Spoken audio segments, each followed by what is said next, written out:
On Charles Austin here. What's up, everyone? The chronic disease killer here for you on another thriving Thursday. A little bit early today because I have plans. So when you have plans, you got to handle your business first, work hard, work first, play later. So this will be a quick one, and as you can see, a little bit different setup. I'm just here on my phone, and I'll be sharing a book with you, one of my favorite books, and that one day I plan to finish the entire book. You know, I put it here on the title screen. We're going to be talking about some food remedies here, and it's going to be totally random. You know, normally when I do these lives, I have a screen set up and I have exactly what I'm going to say and everything. It's going to be a little bit more random, a little bit quicker today, like I said, because I got to get out of here in a second. But I did want to make sure that I stay true to myself. It's Thursday, and I want to make sure that I'm always bringing you awesome content each and every Thursday as it relates to your health and, and your longevity. So as always, if you like these videos, if you like the content on the channel, please make sure you subscribe to the channel. If you like the videos, share the videos out. Drop comments, questions, anything about the videos in the comment section, and I will get back to you as soon as possible. So we're going to jump right in. Like I said, we're going to keep this a little bit light and a little bit more informal. So again, we're going to be reading from, I'll show you the book here in a second. But real quick, keep in mind that everything that you hear on this channel is for entertainment purposes only. So if you are planning to make any changes to your diet, fitness, exercise, regimen, anything like that, medication, anything like that, don't say that, hey, this guy, Charles Austin, the chronic disease killer, told me to do it. Don't say he told me to do it. Make your own decisions, okay? I'm just here to provide you with information, okay? So again, we're going to be reading here from the Doctor's Book of Food Remedies, all right? And the cool thing I notice about this book that I like, when I normally get into debates, if you will, from folks that are kind of on the we should be consuming so much animal. What's up? Whoever, somebody said, what's up? Hello, how are you? So they say, well, we should be consuming so much of this animal products and all this good stuff. And we got this book here, and you can see how thick it is, right? I think I'm on, I took my bookmark out. I think that you're welcome, as always, my brother. I'm on apricots. So I've started here, and I've gone, let's put the bookmark in, and let's see how far we've actually gone. That's where I am. So you can see I'm going to read this book cover to cover. I'm on apricots. But again, as I was saying, the thing that I find interesting about this book is, again, it's called The Doctor's Book of Food Remedies. Okay. And as you can see, it talks about hundreds of tips to boost immunity, fight fatigue, ease arthritis, protect your health. Right. It's talking about the latest findings on the power of food to treat and prevent health problems from aging and diabetes to ulcers and yeast infections. So all kind of issues can be solved from food. And if you notice, what do we have? We have some artichoke here. We got some blueberries here. We got some strawberries here. On the side, looks like we have some pears here. On the back, we have an avocado here. No one. Who's the writer? Let's see. Right there. There you go. Okay. So nowhere on the book do you see any animal proteins. That's the cool part. So what I'm gonna do, because I like to just randomly flip. I like to randomly flip to a random spot. So where do we end up on? Lemons and limes, right? So if you like lemonade, if you like putting lemon in your water, if you put limes in your guacamole or anything like that, here we go. So let's find something. Let's find an issue that we can deal with associated with lemon and lime. Do we have anything here? Here we go. So right here on the book, The pulp and lime juice from lemons and limes are rich sources of vitamin C. A large lemon, for example, contains about 45 milligrams of vitamin C, or 75% of the daily value. Let's see. Good with small lime. So when do we get to the disease part? Oh, here we go. This is what I was talking about. All right. So there's a good reason to eat lemons and limes for their vitamin C content. All right. Studies have shown that getting 200 milligrams or more of vitamin C from fruits and vegetables may lead to a lower risk of cancer. Cancer. All right. I believe cancer is the number 2 leading cause of death. All right. Particularly colon, which is very high, lung, stomach, esophageal, and oral cancers. Right. So if there's anybody out there, is it about health or recipes? This book is primarily about health. They do kind of have some little tidbits about how you can get more of these particular foods in your diet. It just depends. Appreciate it, Zay. Appreciate it. So again, let's do another one. I'm just gonna have a little bit of fun with this. All right. Like I said, we're gonna keep it light today. What is this? Diverticulosis. All right. I don't even know what this is. Let's find out. All right. Let's find out together.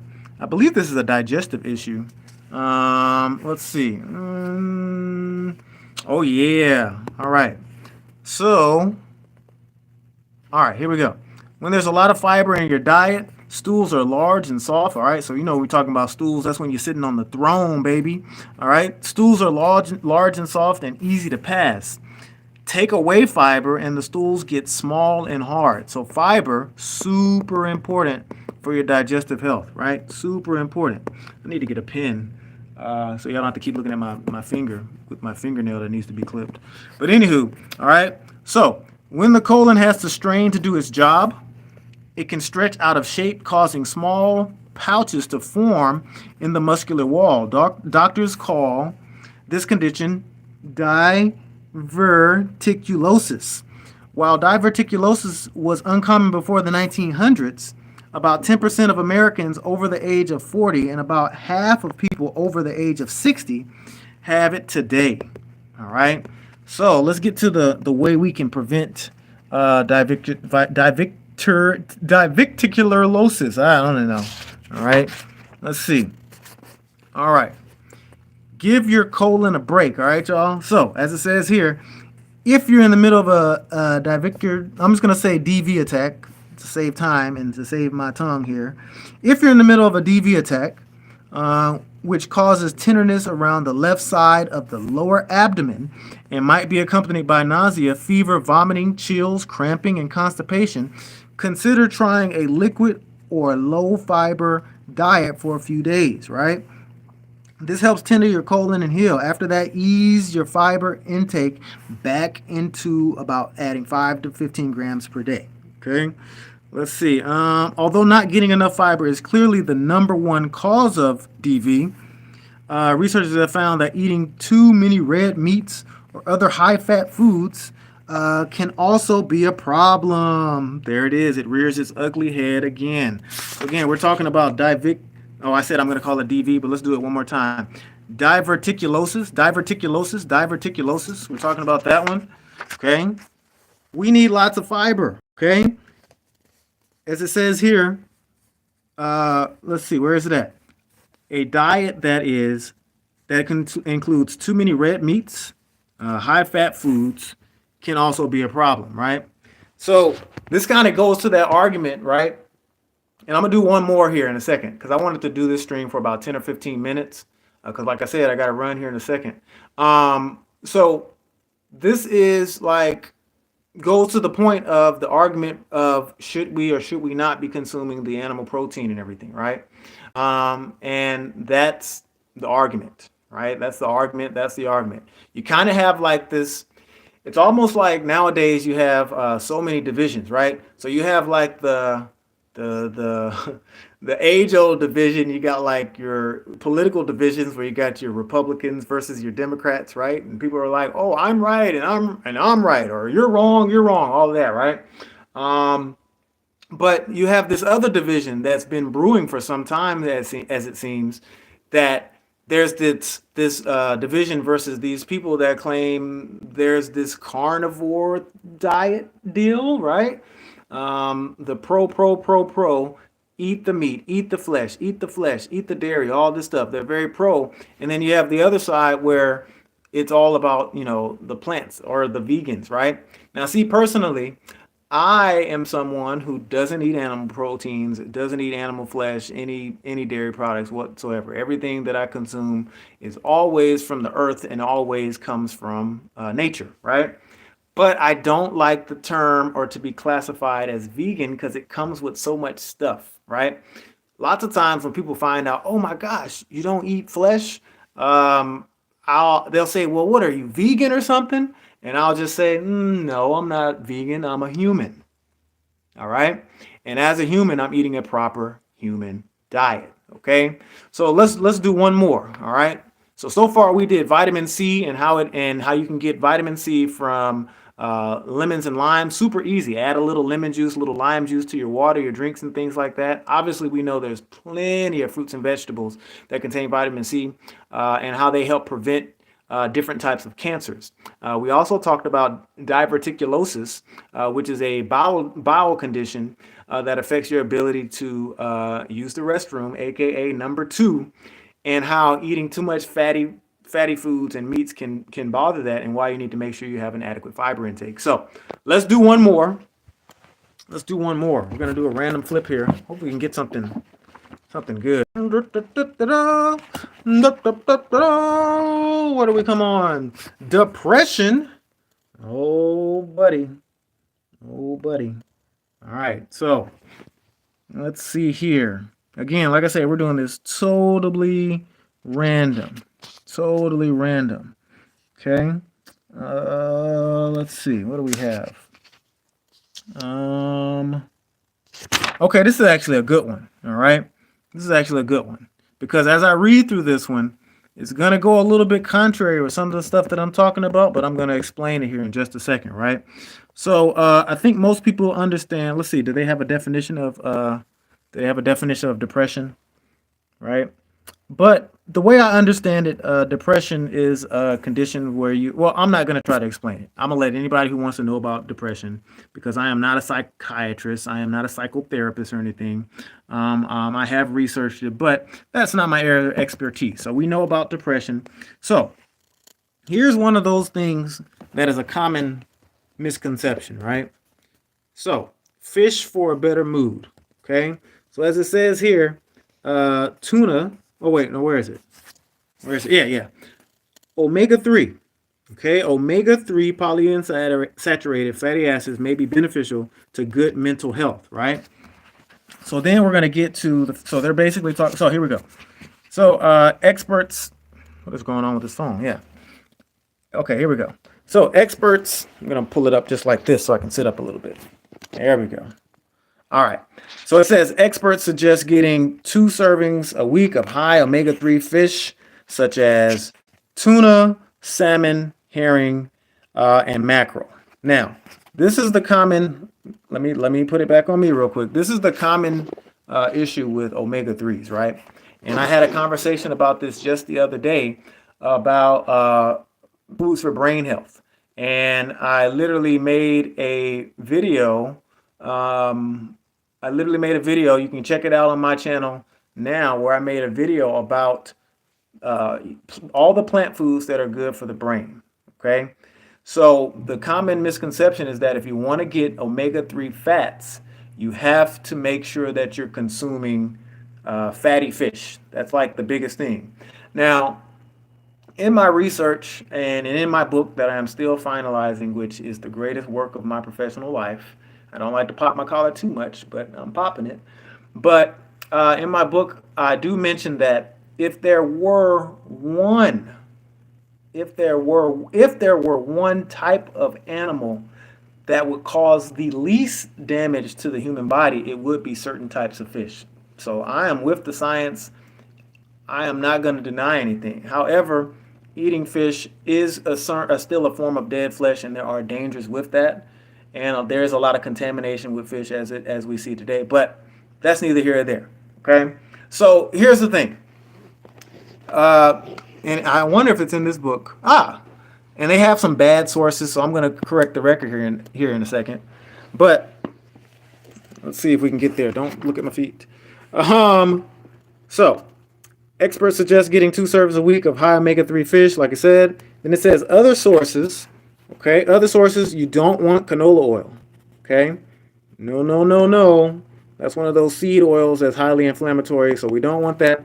Flax, yes, we definitely want flaxseed oil. Okay, now I wonder if it's going to get to the point to where we talk about the true source of omega-3s, right? It's not in here, so I'll just tell you. So again, we're talking about how we can help heal depression, and we're mentioning the fact that omega-3 fats are beneficial to mental health. All true, okay? And then we talk about, hey, how do we get omega-3s? Salmon and herring and all these different types of fatty fish. But here's the kicker. Here's the kicker, and we're going to end it on this note. Here's the kicker. All omega-3 fats start with algae. Well, I won't say all, but if you want, like, we'll keep it to the fish, right? In order for you to eat a salmon or a tuna or whatever, and say, hey, I'm eating this because it has a high omega-3 fats, that salmon had to either eat algae or eat another fish that ate algae. So again, this is yet another example of a vital nutrient for the body that comes from plants. Again, all nutrition, all protein, carbohydrates, fats, all that stuff starts with plants. And that's basically, you're going to be your best source. You're going to want to make sure you cut out the middleman when it comes to your overall diet. So other sources of omega fats, I wish it was in the book. Like I said, I haven't read through this. We were just doing a quick read. I'm just looking through it to see if it's in here. No, they didn't put it in here. But I'll just give it to you right off the top of the dome. Oh, you know what? I turned the page. I got to do one more. I have to do this last one for you real quick. And I'll show you what I mean. But omega-3 fats, eat plenty of walnuts, flax seeds, chia seeds, hemp seeds. Again, you can eat seaweed. Again, you can eat algae. You can even get algae oil. There's many ways to get omega fats that don't involve killing innocent fish. Okay. So let's do this last one real quick. Oh my goodness! I know everybody knows about this one. Okay. So that's why when I turned the page from depression, and I went straight over here, and I saw diabetes, and I was like, oh, we got to do that one real quick. So, all right. So let's see. Are they going to talk about type 1, type 2 again? Let's go ahead and get to it real quick. All right. Main thing we're talking about here is glycemic index. So the most serious form of diabetes and the least common is type 1. So that's important. In my research, we have found that type 1 diabetes affects about maybe 5 or 6% of the population. Most of the people that you know that say they're diabetic is type 2. Okay? Most common type is type 2. All right? So people with this type of condition, which occurs mainly in those over age of 40. This is old. I wonder how old this book is. Just curious. Let's see. Oh, okay, not too bad. 2007. All right. And you can see in the contents, great book, right? They literally go over so many different foods, right? And conditions, foods and conditions. And like I said, eventually, y'all, I'm going to read this whole thing. Look at all these conditions and foods. I'm getting a little blurry there. Pears, pectin, phytonutrients, Parkinson's disease. Talking about rice, rhubarb, sea vegetables, right? Smoking, why you shouldn't do that. All right, stroke, tea, etc. But again, we're on diabetes. Okay, let's finish this up so I can get out of here. So again, where are we? Let's find the food. All right, here we go. So if we're talking, carbohydrates, which are found in most foods except animal proteins and things, is the body's main source of energy. There are 2 types: complex carbs, called starches, and include foods like rice, beans, potatoes, and pasta. Simple carbohydrates, called sugars, that include natural sugars found in. Get rid of that one. We don't need that one. Fruits and vegetables as well as, yeah, we don't want to care about that. All right. So if you are diabetes, a helpful way to plan your meals is to use a system called, we're not going to do all that. Come on. Give me the good stuff. I want to know the specific foods. Here we go. Let's get right here. This is a good spot. All right. A high fiber diet. Okay. And as we know, you can only get fiber from plants. You can only get fiber from plants. All right. So a high fiber diet has been shown to relieve everything from constipation to heart disease. Research suggests that it can also play a powerful role in controlling blood sugar. Blood sugar. All right. So what are they saying? What are they saying here? It's very simple. If you have issues with your blood sugar, or you already have been diagnosed type 2 diabetic, you need to make sure that your fiber intake is healthy. If your fiber intake is not healthy, you're going to continue to have issues with your blood sugar and your diabetes. Personal story for me, and we're going to get out of here on this one. This is a long chapter on. Let me show y'all this one real quick. Let's go here real quick. Where is it? Two other important vitamins for diabetes care are vitamin C and E. In fact, let's see. If you have diabetes, fruits and vegetables rich in vitamin C and E may be your ticket to healthier eyes, nerves, and blood vessels. So again, not only is it the fiber, okay? Not only is it the fiber, it is also the vitamins and minerals and the things that's in the fruits and vegetables, the fruits, vegetables, nuts, seeds, beans, legumes. You heard that beat? Sound familiar? Anyway, it's also the vitamins and minerals and things that's in the plant foods that are also beneficial. But again, I'm going to end on this personal story. I had a client once who struggled with diabetes and their blood sugar themselves, right? And excuse me, saw something out of the corner of my eye. I had a client who struggled with their blood sugar once, and when we got together and we met, and she told me all about her goals and that she really wanted to increase or improve her blood sugar, I immediately said, "Hey, one of the best things you can do is start adding fruit and vegetable smoothies into your diet." And the first thing she responded with was, my doctor said they have sugar, I shouldn't drink that. And my response was, no disrespect to your doctor, but they're incorrect. And the reason for that is because of the nutrients that we just read here together, the nutrients that are in the fruits and vegetables and the fiber. You know, when you eat a whole fruit, whether it's a berry, an apple, banana, it doesn't matter what it is, you're consuming fleshy parts of that plant. Carrots, peppers, it doesn't matter what kind of fruit or vegetable it is, spinach, kale, you're going to be eating the fleshy parts of the fruit and vegetables. And therefore, when you're getting that sugar from the fruit and vegetable, the fiber helps slow down your blood sugar spikes. So it's actually excellent for helping to keep your blood sugar in control. All right. So that's your healthy tip for the day, I guess. There's a freebie for you. If you have issues with blood sugar, and I think I just posted this on my IG, drink more fruit and vegetable smoothies. All right, get your fiber intake up. Apples and oats and things like that can always be beneficial. All right, I went a little bit longer than I thought I was going to go, but I'm going to go ahead and roll. Like I said, we did an early Thriving Thursday here today. If there's any questions for Q&A before I roll out, pop them in the comment box.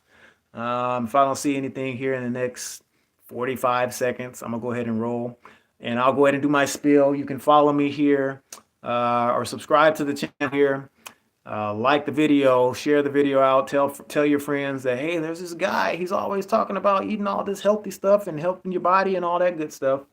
And then also you can follow me on Facebook, Instagram, and X at Fitness Charles to check out all of my wonderful content there. Again, finalizing book number 3, my greatest works ever. So I'm still working on it. But when I am done, you will be the first to know. As always, be happy, be healthy, be fit forever. I'll catch y'all on the next one.